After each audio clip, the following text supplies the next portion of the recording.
যারা দেশ শাসন করবেন, জনগণ যাদেরকে বিশ্বাস করে তাদের উপর দেশ এবং জনগণের পরিচালনার ভার তুলে দিবে, তাদেরকে অবশ্যই দুর্নীতিমুক্ত হতে হবে, সৎ হতে হবে।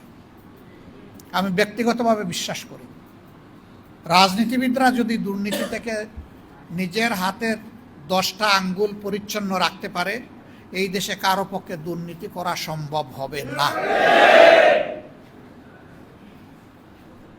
এই জায়গা পরিচ্ছন্ন হয়ে গেলে গোটা সমাজ পরিচ্ছন্ন হয়ে যাবে। আর এই জায়গাকে ডার্টি রেখে সমাজকে কখনো ক্লিন করা যাবে না, এটা ইম্পসিবল। কারণ আমি যখন নিজেই থাকবো অসৎ, দুর্নীতিপরায়ণ, আর আমি বড় গলায় বলবো যে জিরো টলারেন্স, তখন গুড়ায়ও হাসবে, পেঁচায়ও হাসবে। সাথে সাথে তার মনে প্রশ্ন উঠবে, হ্যাঁ আপনি বড় দুর্নীতিমুক্ত মানুষটি। এই জন্যে দুর্নীতিমুক্ত সমাজ গড়তে হলে ওরকম ব্যক্তি এবং দলও গড়তে হবে আমাদের। আমি এটা দাবি করছি না বাংলাদেশ জামাত ইসলামী এই মানে 100% উত্তীর্ণ। কলুষিত সমাজে আপনি রাস্তা দিয়ে হাঁটবেন, পাশে একটা প্রাণী মরে পচে গেছে, মাছি ভনভন করতেছে, ওই রাস্তা দিয়ে হাঁটলে আপনার জামা কাপড়েও দুর্গন্ধ লাগবে। আবার আপনি একজন সুগন্ধি বিক্রেতার কাছে যাবেন, তার কাছ থেকে না কিনলেও আপনার কাপড়ে কিন্তু কিছু সুগন্ধ অটোমেটিক্যালি চলে আসবে। সমাজটা যখন পচে গেছে, সেই সমাজে আমরা দাবি করি না যে আমরা 100% সৎ, তবে এটা আমরা দাবি করি যে আমাদের সংগ্রামে আমরা 100% আন্তরিক, যে আমরা সেই রকম লোক গড়ার চেষ্টা করছি। আমরা সকল রাজনৈতিক পক্ষের প্রতি অনুরোধ করব যে আসেন, জনগণকে ভালো কিছু বলার আগে আগে নিজে ভালো হয়ে যাই। যদি নিজে ভালো হয়ে যায়, জনগণকে বেশি বলতে হবে না, কম কথা বললেই অনেক বেশি কাজ হয়ে যাবে। আর কেমন রাষ্ট্র চাই?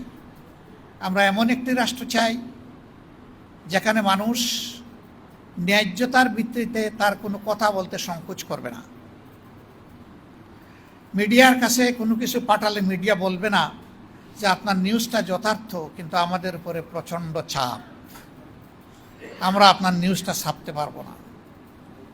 আবার আমি শাসক হয়ে বলবো যে আমাদের দেশে মিডিয়া স্বাধীন। এটি হচ্ছে মানুষের সাথে উপহাস। আমরা এই উপহাস মুক্ত একটা বাক স্বাধীনতা চাই। আর কি চাই? আমরা চাই এমন একটি সমাজ গড়ে উঠবে যেই সমাজের একজন যুবক কিংবা যুবতী বেকার থাকবে না।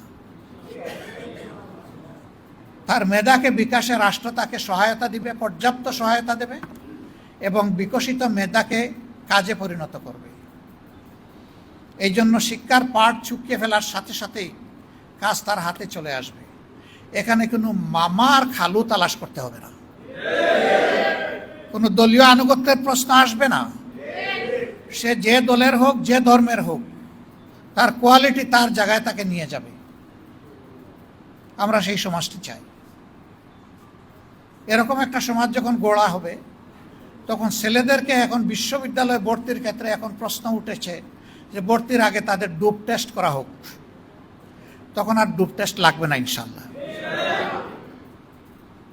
সমাজ তাকে এমন একটি পরিবেশ দিবে যে ডোপ টেস্টের মুখোমুখি হওয়ার দরকার পড়বে না।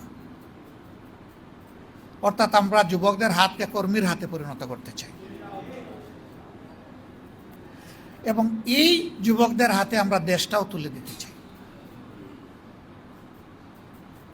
তারুণ্য নির্ভর নয়, তারুণ্য সমৃদ্ধ একটা দেশ আমরা করতে চাই। নির্ভরতা আল্লাহ তাআলার উপর, সমন্বয় হবে প্রবীণের অভিজ্ঞতা আর নবীনের শক্তি, এনার্জি অ্যান্ড এক্সপেরিয়েন্স। এই দুইটা একত্রিত হয়ে আমরা আগামীর বাংলাদেশ ইনশাল্লাহ করতে চাই।